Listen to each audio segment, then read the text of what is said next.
Hey Bible readers, I'm Tara Lee Cobble, and I'm your host for the Bible Recap.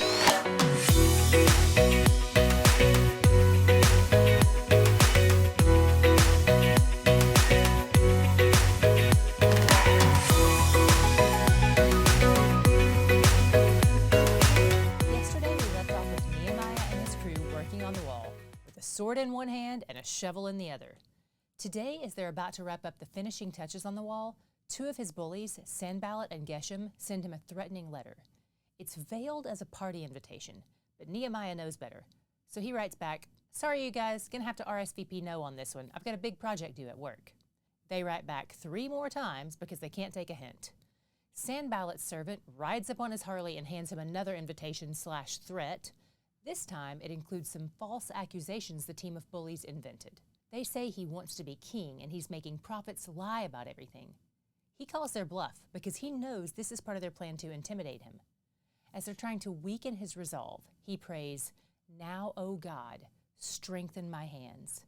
And God answers that prayer with a yes.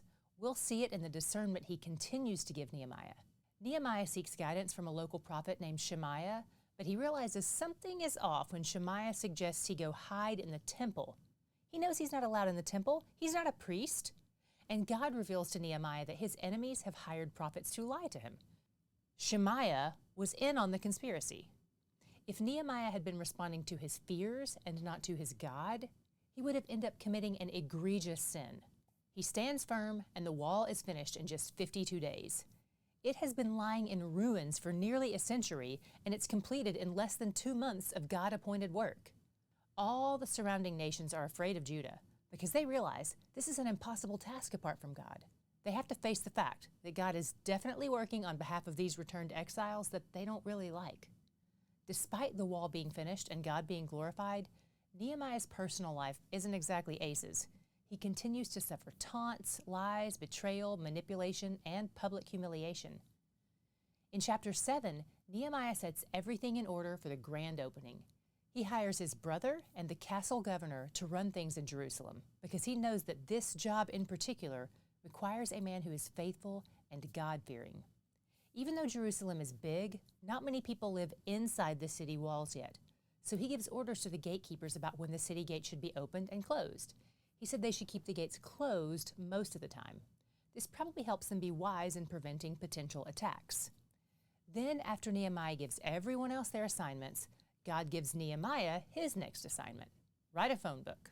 God has him record all the heads of families who've returned from exile and the number of people in their households. And he also records the Levites, priests, temple servants, and the descendants of Solomon's servants.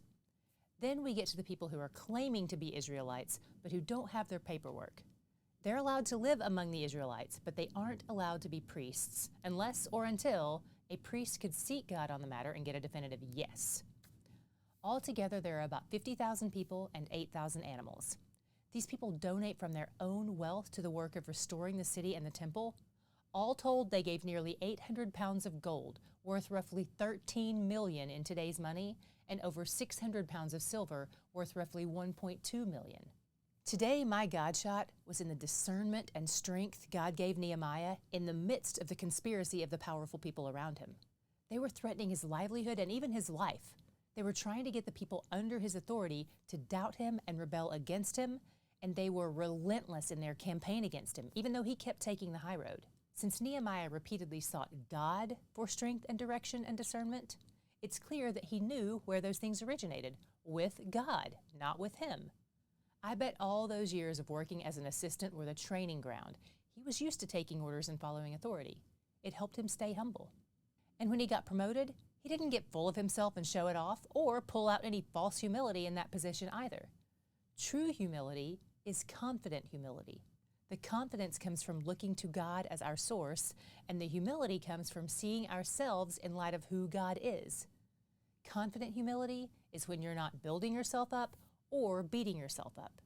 Nehemiah walks in confident humility, not because he's awesome, but because he knows his strength lies in the God who called him and equipped him. Nehemiah knows he's where the joy is. If you want to be encouraged throughout your day, not just when you're reading your Bible or watching these videos, follow us on social media. Every day, we post things from that day's content. We're at the Bible Recap everywhere, or you can find direct links in the description box. Also, as you can imagine, across all our platforms, we get tons of questions every day, and unfortunately, we're not able to get to all those. So if you're a person who has lots of questions when you read, like me, I would love to invite you to join the RECAPtains. Our lowest support tier gives you access to our official RECAPtain discussion group on Facebook. It's a deeper level of community and connectivity. We love being a part of those conversations, and I would love for you to be a part of them too.